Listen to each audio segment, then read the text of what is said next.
Hello guys, कैसे हो आप सभी। मेरा नाम मुकेश सुतार है और मैं आपको पढ़ाने वाला हूँ 10th लेवल मैथ्स, जो किसी भी गवर्नमेंट एग्जाम जैसे एसएससी हो गया, बैंक हो गया, रेलवे हो गया आदि गवर्नमेंट एग्जाम्स में काम आने वाली है। जुड़े रहे मेरे चैनल स्टडी 01 के साथ और अपनी तैयारी को एक अच्छे लेवल पे ले जाइए, ठीक है। तो गाइज हम स्टूडेंट्स हम पढ़ रहे थे basic math series and basic math में हम चैप्टर्स का पहले बेसिक सीख रहे थे, उसमें कुछ चैप्टर्स का सीख लिया है। आज मैं आपको एक ऐसी चीज़ सिखाने वाला हूँ बेसिक में जो बहुत काम आती है, यानी क्यूब, यानी घन लेना और घनमूल लेना। चाहे कितनी भी बड़ी संख्या हो उसका घनमूल लेना, चाहे कितनी भी बड़ी संख्या हो, या 2 डिजिट की बड़ी संख्या या 3 डिजिट की संख्या, उसका क्यूब करना। क्योंकि हम जब हमारा एग्जाम होता है वहाँ पे हम कैलकुलेशन करते हैं, ये कैलकुलेशन का पार्ट है और एग्जाम में बहुत काम आता है। क्योंकि क्वेश्चन को करने में हर मैथ में तो कैलकुलेशन ही आती है, गुणा भाग जोड़ बाकी यही आता है। और जब हम कंपटीशन एग्जाम की तैयारी करते हैं वहाँ पे हमें कई बार क्यूब भी लेना पड़ता है, क्यूब रूट भी लेना पड़ता है, स्क्वायर भी लेना पड़ता है, स्क्वायर रूट भी लेना पड़ता है, ठीक है। तो आज हम पढ़ेंगे क्यूब, यानी 2 अंकों की संख्या का किस ट्रिक से क्यूब कर सकते हैं, हम कैसे कर सकते हैं सिंपल मेथड से, ठीक है। तो जुड़े रहे चैनल के साथ और अपनी तैयारी को एक अच्छे लेवल पे ले जाइए। तो स्टूडेंट्स हम पहले मैं आपको बताऊंगा 2 डिजिट्स का क्यूब करना, 2 डिजिट का क्यूब करना, ठीक है। तो बेसिक आपको लगभग 10 तक के क्यूब तो याद होंगे ही होंगे, मतलब हर स्टूडेंट को लगभग 10 तक के क्यूब ही याद होते हैं। तो अगर आपको 10 तक के क्यूब याद है तब तो कोई दिक्कत ही नहीं होगी।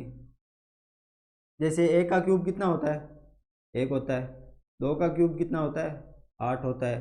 3 का क्यूब कितना होता है, 27 होता है। 4 का क्यूब कितना होता है, 64 होता है। 5 का क्यूब कितना होता है, 125। 6 का क्यूब 216। 7 का क्यूब 343। 8 का क्यूब 512। 9 का क्यूब 729 और 10 का क्यूब 1000, ठीक है। तो स्टूडेंट्स मैंने क्या बताया कि आपको कम से कम 10 तक के क्यूब तो याद होने चाहिए, क्योंकि जब तक आपको 10 तक के क्यूब नहीं याद होंगे तो आपको क्यूब तो करने में आप कोई दिक्कत नहीं होगी, लेकिन क्यूब रूट करने में बहुत प्रॉब्लम हो जाएगी, ठीक है। जब आप बड़ी संख्या का क्यूब रूट यानी घनमूल लेंगे तब आपको इन 10 तक का क्यूब होना पता होना बहुत जरूरी है, ठीक है। तो अब हम 2 डिजिट्स की संख्याओं का क्यूब करना सीखते हैं। जैसे आपको मैं बोल दूं कि ए बी कोई 2 डिजिट की संख्या है, हमें उसका क्यूब करना है, तो कैसे करेंगे। आपको एक चीज तो आती होगी, मान लो आपके पास कोई संख्या ए प्लस बी है। जब आप उसका क्यूब करते हो तो आप कैसे करते हो, ऐसे तो करते हो a cube plus b cube plus 3ab into a plus b, ऐसे ही तो करते होंगे ना। कि जब a प्लस बी की क्यूब करते हो आप तो उसको, यही तो सॉल्यूशन होता है उसका, ये तो लगभग सबको आती होगी, इसमें तो किसी को कोई दिक्कत ही नहीं होगी, ठीक है।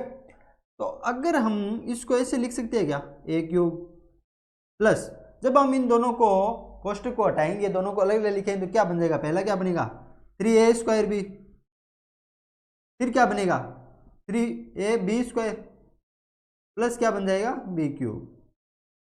तो क्या हम इसको ऐसे लिख सकते हैं, इसमें तो कोई किसी को दिक्कत नहीं होगी, इसमें तो किसी को कोई दिक्कत नहीं होगी ना कि a प्लस बी का होल क्यूब क्या होता है, a cube plus 3a² b plus 3ab² plus b², ये तो लगभग बच्चों को याद होगा। अगर हम क्या इन दोनों को ऐसे मान सकते हैं, a और b अलग अलग मान लो आप इन दोनों को, कि जब भी हमें 2 डिजिट की कोई संख्या मिले तो उसका पहला डिजिट यानी दाई का जो डिजिट है उसको आप a मानो, अगर जो इकाई का डिजिट है उसे b मान लो आप। दाई के डिजिट को a मानो और इकाई के डिजिट को b मानो। फिर आपको क्या करना है, आपको कुछ नहीं करना, ये फॉर्मूला आपको यूज करना है। कैसे, आपको सीधा सिंपल ऐसे लिखना है 3a, आपको बीच में प्लस का चिन्ह नहीं लगाना, बिल्कुल सिर्फ ऐसे लिखना है, और b क्यूब। अब आपको क्या करना है कि आपको इन सभी का मान अलग अलग लिख लेना है और एक पैटर्न में ऐसे लिख लेना है। फिर आपको क्या करना है कि हर इनका जो मान आ रहा है उनको एक एक डिजिट में लेके चलना है, यानी चाहे यहाँ पे कितने ही डिजिट का मान बने, हमें b का क्यूब चाहे कितना ही बढ़िया हो, हमें क्या करना है कि इसको लेना सिर्फ यहाँ से एक डिजिट में है, इसका मान एक डिजिट में ले लिया, बाकी जो डिजिट बच रहे हैं यानी वो हमारे पास क्या बच गई, हासिल बच गई, यानी कैरी बच गई। उसको हम क्या करेंगे, एक डिजिट के लेने के बाद आप क्या करना, कैरी फॉरवर्ड कर देना। यानी जो यहाँ पे डिजिट बच रही है, जो कैरी बच रही है, जो हासिल बच रही है, हमें उसको नेक्स्ट इसके साथ जोड़ देना है। फिर वापस यहाँ से एक डिजिट लेना है, वापस एक डिजिट लेना है, और ऐसे ऐसे आपको एक एक डिजिट इन तीनों में लेना और कैरी फॉरवर्ड करते हुए चलना है। लास्ट में इस संख्या में चाहे आपके पास कितने डिजिट बने, इसमें कोई दिक्कत नहीं है, इसमें लास्ट में कैरी फॉरवर्ड करो और संख्या लिख दो। समझ में आया कि आपको a प्लस बी का होल क्यूब तो पता ही है, a cube plus b cube plus 3ab into a plus b. जब हम इसको खोल के ऐसे लिख सकते हैं कि a cube plus 3a square b plus 3ab square plus b cube, ऐसे लिख सकते हैं, इसमें तो किसी को कोई दिक्कत नहीं होगी। जब हम इसको ऐसे लिख सकते हैं तो आप क्या करो, 2 डिजिट की संख्या है, उसका इकाई को अंक को तो b मान लो और दहाई को a मान लो, और उसको एक पैटर्न में इस प्रकार सबको अलग अलग लिख लो।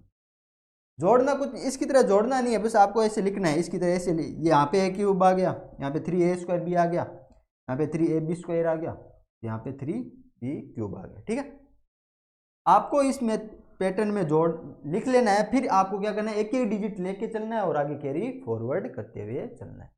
समझ में आया? तो मैं आपको एग्जाम्पल के जरिए समझाता हूँ। ये एक बेसिक मेथड है, तो मेथड है, ये मेथड नहीं है, ये तो मेथड का परिणाम है। मेथड तो लंबा है थोड़ा सा, लेकिन आप अगर ये से भी याद रखना चाहो तो रख सकते हो, और मेथड भी आपको मैं बता दूंगा। ठीक है, तो स्टूडेंट्स मैंने क्या बताया कि जब भी हमें किसी दो डिजिट की संख्या आ जाए, ए और बी जिसके डिजिट हो, उसका जब हमें क्यूब करना है तो हमें क्या करना है, ए क्यूब करना है, 3a स्क्वायर बी करना है, 3ab स्क्वायर करना है, और बी क्यूब करना है। अब हम बी क्यूब करना है, एक मिनट। और हमें करना क्या है, इन डिजिट्स को एक एक डिजिट लेके चलना है और कैरी फॉरवर्ड करते हुए चलना है। ठीक है, इसे कैरी साथ में लेके चलना है। इसमें इतना तो आपको समझ में आ गया। अब हम क्या करें, एग्जाम्पल से समझते हैं। जैसे एग्जाम्पल क्या हो जाएगा, एग्जाम्पल क्या हो जाएगा, जैसे मैं आपको बोलूं, आपको 11 का क्यूब करके बताओ, तो 10 तक के क्यूब तो सबको याद है, लेकिन बहुत से लड़कों को 11 का क्यूब भी याद होगा कि 11 क्यूब होता क्या है एक्चुअली में। 11 का क्यूब ही होता क्या है, 11 का क्यूब करते हैं तो 11 क्यूब होता है 1331, 11 क्यूब होता है 1331। तो इसका हम इस मेथड से क्यूब करते हैं। तो मैंने क्या बोला, इसको ए मानो, सेकेंड डिजिट को बी मानो, लिखना क्या है, ए क्यूब, यानी एक का क्यूब करेंगे एक ही आएगा।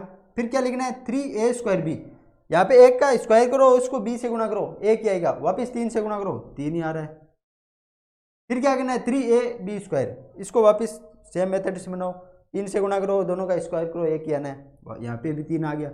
फिर क्या करना है, बी क्यूब, यहाँ पे बी क्यूब भी एक ही आएगा। तो ये संख्या मैंने क्या बोला, एक ही डिजिट लेने चलना है और कैरी फॉरवर्ड करने चलना है। तो यहाँ पे एक ही डिजिट है, कैरी है ही नहीं, तो ये संख्या क्या आ जाएगी, 1331।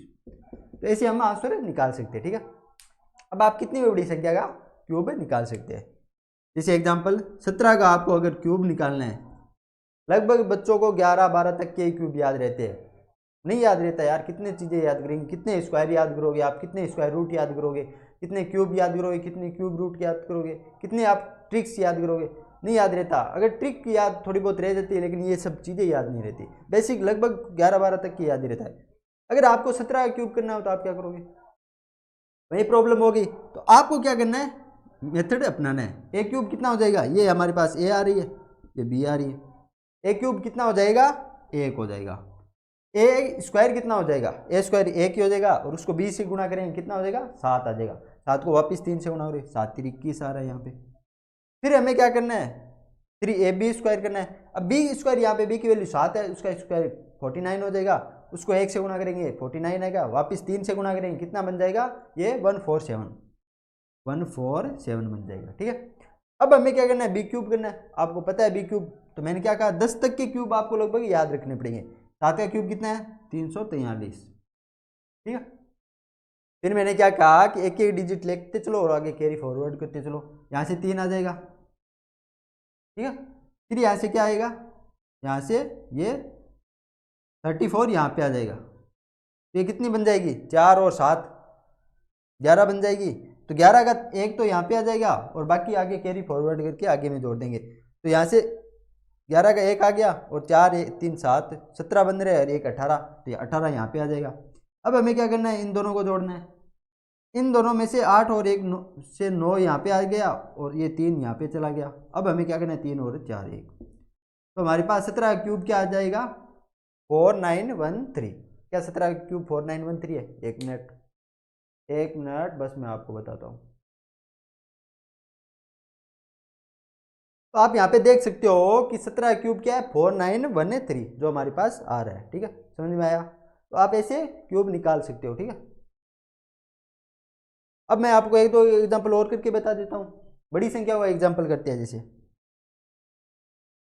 अब हमें क्या करना है, बड़ी संख्या का एग्जांपल लेना है। जैसे एग्जांपल है, अगर आपको 43 का क्यूब करना है, चलो मान लो कोई बच्चा 30 तक की क्यूब भी याद रख लेगा, लेकिन इतना याद नहीं रख पाता यार, कोई सा भी बच्चा नहीं याद रख पाता। अगर कहीं पे हमें 43 का क्यूब की जरूरत पड़ गई, हम क्या करेंगे, इसको ए मानो, इसको बी मानो, वही सेम मेथड रिपीट करना है। आपको क्या करना है, ए का क्यूब 3a² बी, 3ab² और बी का क्यूब। तो लिख लेंगे हम, ए का क्यूब कितना हो जाएगा, यहाँ पे 4 का क्यूब आ जाएगा, यहाँ पे 3a² यानी कितना हो जाएगा, एक मिनट, यहाँ पे 4 का क्यूब आ जाएगा, यहाँ पे 3a², ए की स्क्वायर की वैल्यू कितनी हो जाएगी, 16 हो जाएगी। इसको 3 से गुणा करेंगे, कितने हो जाएंगे, 16 दूनी 32, 16 3 48 हो जाएंगे। उसको वापस 3 से गुणा करेंगे, कितने हो जाएंगे, 100, ये हो जाएगा 144, ये हो जाएगा 144। अब हम क्या करना है, हमें करना है 3ab², ए की वैल्यू 4 आ रही है, b² यानी 9 हो जाएगा, 9 चौक 36 हो जाएगा। उसको 3 से गुणा करेंगे, 108 आ जाएगा। कोई दिक्कत किसी को, 108 आ जाएगा। अब हमें क्या करना है कि बी क्यूब लेना है। अब 3 का क्यूब तो आपको यहाँ पे लिख रहा है, 3 का क्यूब कितना हो जाएगा, 27 आ जाएगा। 4 का क्यूब हमारे पास कितना होता है, 64 होता है। अब हमें क्या करना है, एक डिजिट लेना है और कैरी फॉरवर्ड करते चलना है। यहाँ से 7 आ जाएगा, कोई दिक्कत किसी को। अब यहाँ से 2 इधर जाएगा, ये 108 और 2 110 बच गई, 110 का यहाँ पे 0 आ जाएगा और 10 आगे चला जाएगा। अब 10 आगे जा रहा है तो ये 144 और 10 154 होगी, 154 का 4 आ जाएगा और 15 आगे चला जाएगा। कोई दिक्कत किसी को। अब 15 और गुणे 64 कितने हो गए, 79, तो आगे की जो भी डिजिट है वो सेम आ जाएंगे, 79। तो 43 का क्यूब कितना हो जाएगा, 79407, 79407। कितना आसानी से आपने निकाल लिया। आप जितनी प्रैक्टिस करते जाओगे आपको ये मेथड याद हो जाएगा। आपको करना कुछ नहीं है, ऐसे लिखना है और चलना है। जितनी ज़्यादा प्रैक्टिस करोगे आप आसानी से कर पाओगे। ठीक है, ओके, फिर चलो नेक्स्ट आगे बढ़ते हैं। तो स्टूडेंट्स अब स्लाइड पे दिख रहा है आपको 1 से 20 तक के क्यूब लिखे हुए, अगर कोई लिखना चाहता है तो लिख सकता है। ठीक है,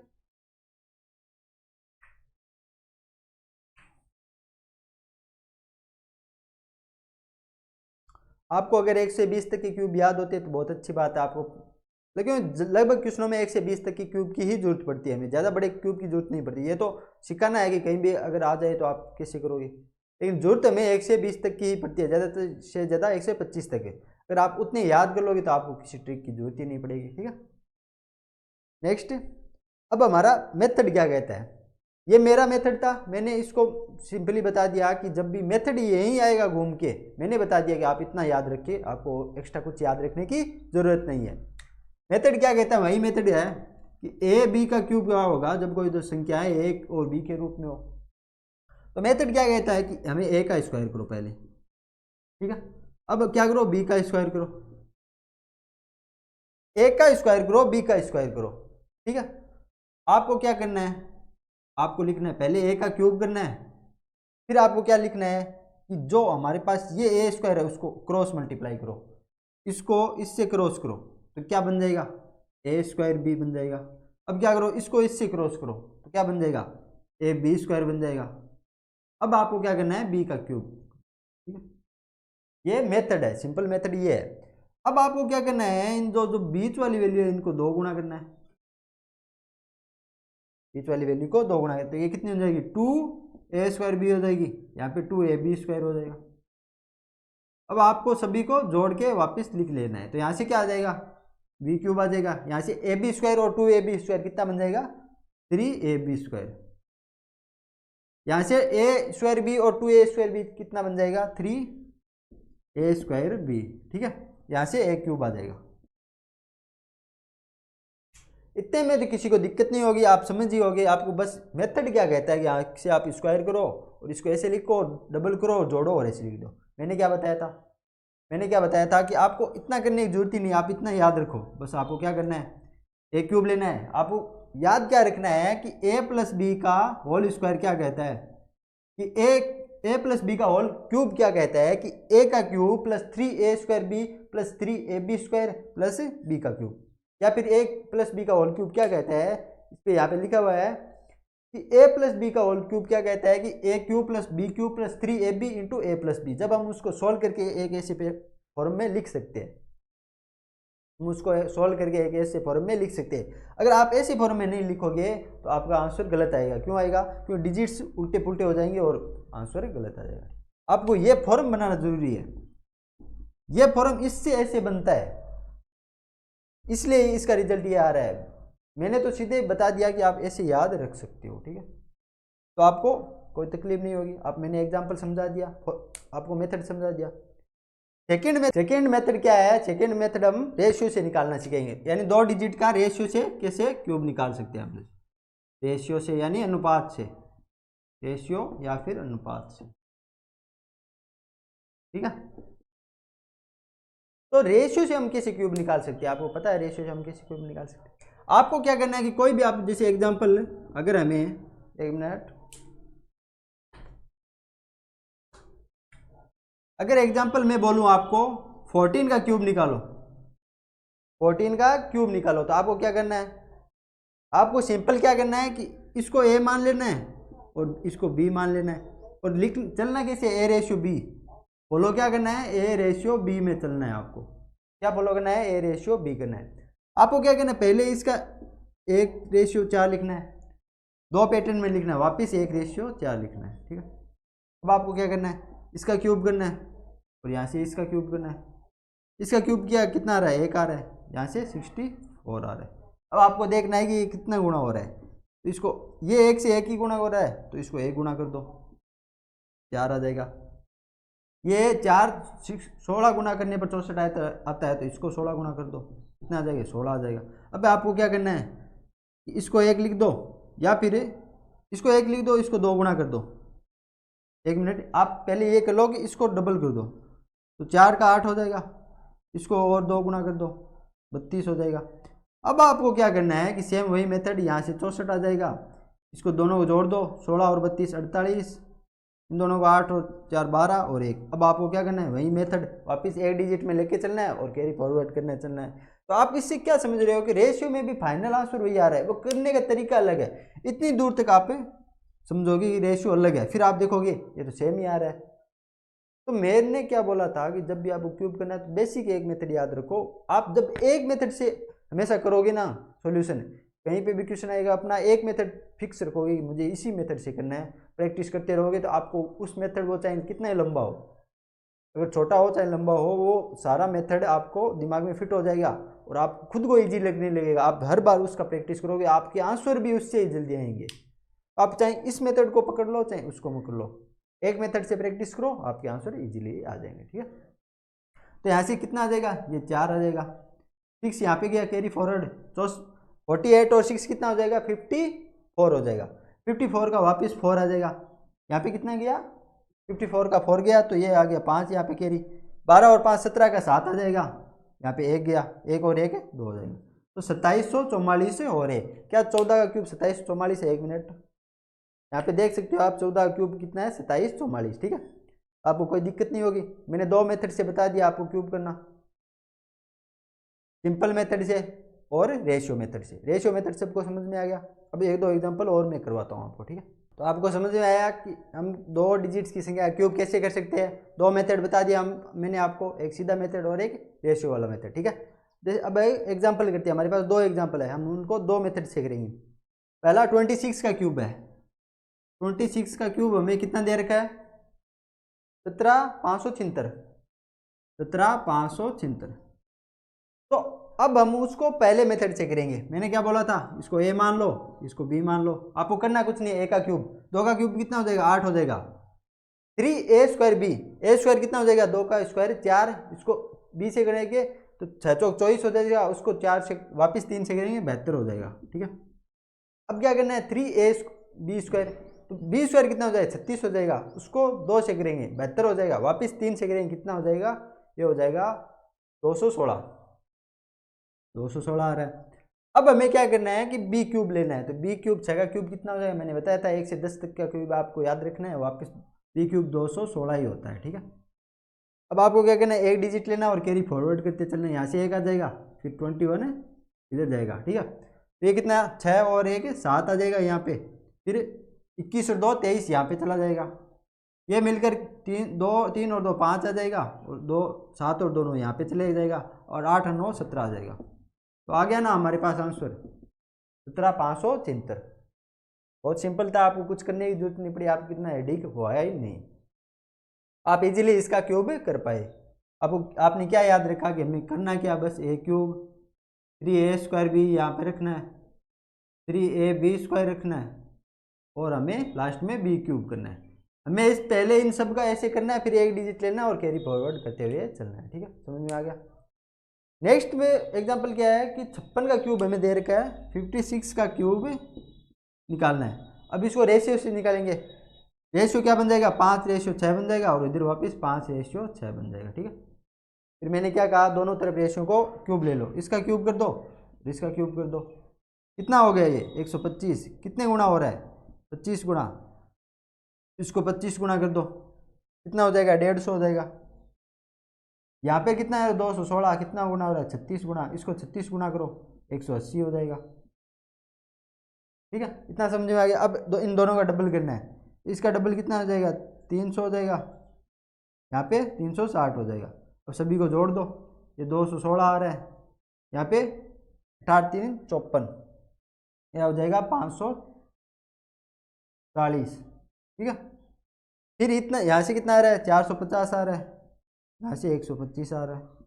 आपको एक डिजिट लेना है और कैरी फॉरवर्ड करते हुए चलना है। इसका आंसर मैं ऊपर लिखा देता हूँ, यहाँ पे लिखा देता हूँ, हमारे पास नीचे से क्या आ जाएगा 6 आ जाएगा, और 21 यहाँ पे कैरी चला जाएगा।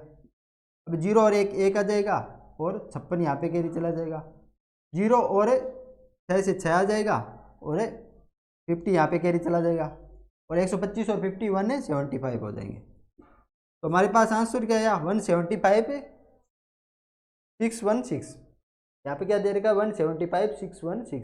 किसी को कोई दिक्कत समझ में आ गया कि ये हमारा रेशियो मेथड था, ये हमारा सिंपल मेथड था। अब आप 2 डिजिट्स का किसी भी संख्या का क्यूब कर सकते हैं, कोई दिक्कत नहीं है आपको। अब मैं आपको पढ़ाऊंगा 3 डिजिट का क्यूब करना, ठीक है। नेक्स्ट हम क्या पढ़ेंगे 3 डिजिट का क्यूब करना, यानी कोई भी संख्या हो 3 डिजिट की उसका क्यूब कैसे करते हैं, उसको मैं आपको 2 मेथड से बताऊंगा कैसे। फर्स्ट में आपको क्या करना है कि आपको अगर कोई 100 की संख्या करीब दे दी जाए तो आपको उसका क्यूब करना है, तो आपको कैसे करेंगे। जैसे आपको एग्जांपल क्या दे रखा है, हमें 104 दे रखा है, इसका क्यूब करना है आपको। आप इसको ऐसे लिख सकते हो 100 + 4, इसमें तो आप किसी को कोई दिक्कत नहीं होगी कि 100 + 4 आप इसको लिख सकते हो, ठीक है। फिर आपको क्या करना है कि हमें जो यहाँ पे संख्या मिल रही है इसका क्यूब ले लेना है, हमें 64 आ जाएगा। या फिर ऐसे समझोगे हमें यहाँ पे 4 का क्यूब लेना है, फिर हमें यहाँ पे क्या लेना है दूसरे पोजीशन पे हमें वो संख्या लेनी है। आपको क्या करना है इसको यहाँ पे कोई भी डिजिट हो आपको क्या करना है उसको 3 से गुणा करना है, फिर जो हमारे पास रिजल्ट है वापस उसको गुणा करना है। यानी यहाँ पे पहले 4 को 3 से करो और जो बन रहा है उसको वापस 4 से करो। इतना समझ में आया। दो नंबर पे आपको क्या लिखना है ये लिखना है, ठीक है। फिर आपको क्या करना है कि आपको ये 100 है 3 नंबर पे, उसके साथ आपको 4 से 3 गुणा करके जोड़ देना है, ठीक है। अब आपको 2 डिजिट में लेके हुए चलना है। इसमें आपको याद रखना है कि 2 डिजिट में लेना है आपको, ठीक है। यहाँ से 2 डिजिट 64 बन रहे हैं, यहाँ से ये 4 3 12 और 12 3 ना 36 बन रहे हैं, यहाँ से 9 3 48 बन रहे हैं, सॉरी। ये यहाँ पे कितना आ जाएगा 112 आ जाएगा। तो इसका क्यूब कितना है 2 डिजिट में लेना है हमें, 64 आ जाएगा, यहाँ से 2 डिजिट और यहाँ से 112। तो आंसर कितना आ जाएगा 112 48 64, ठीक है। कितना आ रहा है 112 48 64। आपको चीज़ याद रखनी है कि लेना इनको सिर्फ हमेशा 2 डिजिट में है। वहाँ पे हम 2 डिजिट वाले को 1 डिजिट में ले रहे थे, कैरी फॉरवर्ड कर रहे थे। अब आपको क्या करना है 2 डिजिट लेना है फिर कैरी फॉरवर्ड करना है, ठीक है। तो आपको मैंने क्या समझाया कि बेसिक सिंपल मेथड, अगर आपको 100 के करीब संख्या मिल रही है तो आपको क्या करना है इसको बना लेना है ऐसे 100 प्लस, फिर आपको क्या करना है, पहली का क्यूब करना है, पहली का क्यूब करना है, फिर दूसरा क्या करना है आपको, दूसरी पोजीशन यहाँ पे जितना जो भी डिजिट हो उसको 3 से गुना करना है, जो रिजल्ट है उसको वापस इस डिजिट से गुना करना है, तो ये आ जाएगा। फिर हमें क्या करना है कि 100 के साथ यहाँ पे जो डिजिट है उसको 3 से गुना करके लिख देना है, फिर उनको दो दो डिजिट में सेट करना है, ठीक है। चलो एक एग्जाम्पल और करते हैं, जैसे 107 का क्यूब करना हो हमें, ठीक है।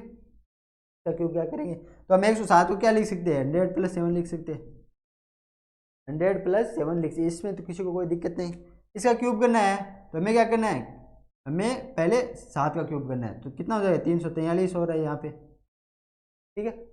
फिर आपको क्या करना है कि इसको 7 को कितना लिखना है, 3 से करना है पहले गुणा, फिर 3 वापिस 7 से करना है।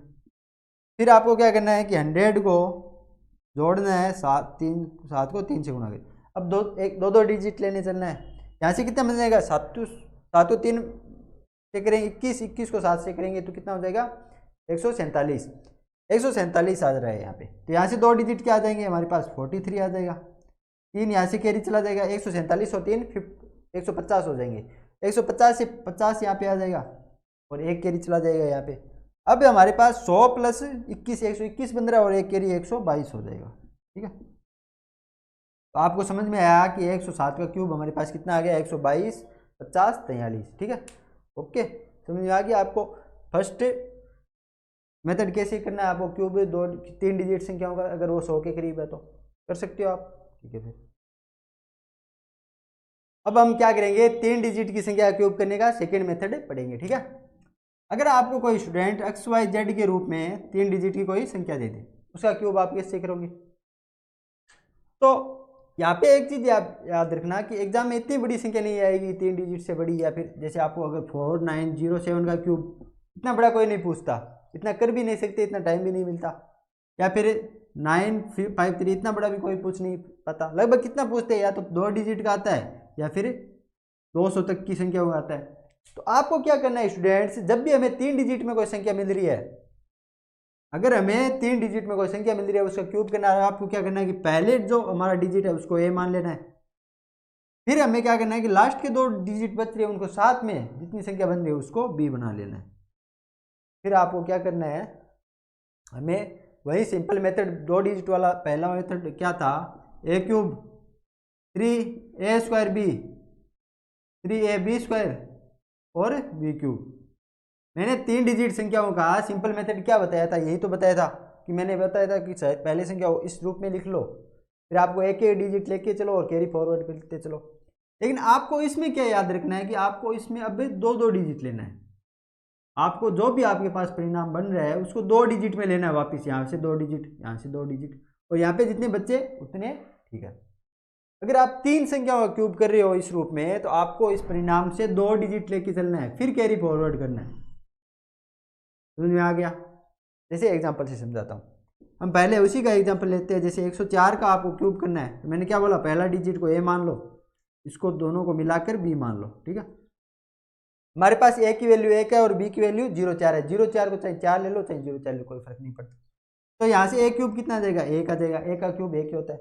3A² B, जब हम 1 का स्क्वायर करेंगे, 1 का स्क्वायर 1 आ जाएगा, उसको 4 से गुना करेंगे यानी B से, तो 4 बन जाएगा, वापस 3 से करेंगे तो ये आ जाएगा 12, ठीक है।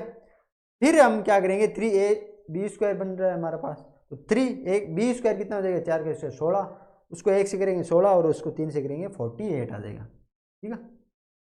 फिर हमें लास्ट क्या लेना है, B³, तो 4 का क्यूब कितना हो जाएगा 64। फिर मैंने क्या बोला था, 2 डिजिट लेने हमें, तो यहाँ से 64 आ जाएंगे, यहाँ से 48 आ जाएगा, यहाँ से 12 आ जाएगा और लास्ट में 1 आ जाएगा। तो हमारे पास रिजल्ट क्या आ रहा है, 112 48 64। समझ में आ गया। तो आपके आप 3 डिजिट की संख्याओं का क्यूब कर सकते हो, ठीक है। तो मैंने उसमें रिजल्ट क्या निकाला था, उसमें निकाला था मैंने 112 48 64, वही आ रहा है इस मेथड से। तो आपको जो मेथड अच्छा लगे, चाहे इससे करो या पहले वाले मेथड से करो, आप कर सकते हो, ठीक है। अब आपके पास कोई भी बड़ी संख्या, जैसे आपके पास आ गई 309 आ गया आपके पास, अगर आपको इसका क्यूब करना पड़े तो आप कैसे करोगे, दोनों मेथड से कोई सा मेथड ले लो। मैंने क्या बोला था, क्या हम इसको 300, एक मिनट, हम दूसरे मेथड से करेंगे, क्योंकि यहाँ से पहले मेथड से गलत होने के चांसेस है, कंफ्यूज हो गए आप। दूसरा मेथड बताता हूँ। मैंने क्या बोला था, पहले को ए मान लो, दोनों को बी मान लो, ठीक है। फिर हमें क्या लिखना है, 2 डिजिट वाले की तरह ए क्यूब यानी 3 का क्यूब हो जाएगा यहाँ पे। फिर क्या आ जाएगा 3a² बी, 3 का स्क्वायर 9 हो जाएगा, 9 को बी यानी 9 से करेंगे, 9 9 81, उसका 3 करेंगे 243 आ जाएगा यहाँ से। फिर क्या करना है 3ab², 9 का स्क्वायर 81, उसको 3 से करेंगे और वापस 3 से करेंगे, 81 को 9 से करेंगे, कितने आ जाएंगे 729। फिर हमें क्या करना है बी क्यूब यानी 9 का क्यूब कितना हो जाएगा 729, ये तो आपको पता है। अब हमें क्या करना है 2 डिजिट लेने हैं और कैरी फॉरवर्ड करते हुए चलना है। यहाँ से 2 डिजिट कितने आ जाएंगे 29 आ जाएगा, यहाँ से 7 इधर चले जाएगा। 729 में जब हम 7 जोड़ेंगे 736 हो जाएंगे, 736 का 36 यहाँ पे आ जाएगा और 7 यहाँ से चला जाएगा। अब इसमें जोड़ेंगे 243 में 7 जोड़ेंगे 250 हो जाएंगे, तो यहाँ से 50 आ जाएगा और 2 यहाँ पे चलेगा। 3 का क्यूब आपको पता है कितना होता है 27 होता है, उसमें 2 जोड़ेंगे 29 आ जाएगा। तो 309 का क्यूब कितना आ जाएगा हमारे पास 29, यहाँ पे 50 है, 29 50 36 29, ये हमारे पास रिजल्ट आ रहा है। तो आप कैसे इतनी बड़ी संख्या को क्यूब कर सकते हो आप, ठीक है। समझ में आया कि हमें 2 डिजिट 3 डिजिट की संख्या को क्यूब कैसे करते हैं, मैंने आपके 2 मेथड बता दिए, ठीक है। ओके, फिर चलो अब नेक्स्ट क्लास में मैं आपको क्यूब रूट बताऊंगा, कितनी बड़ी संख्या आपकी इजीली एक सिंपल मेथड से क्यूब रूट यानी घनमूल कैसे कर सकते हो, ठीक है। जुड़े रहे चैनल के साथ, ओके।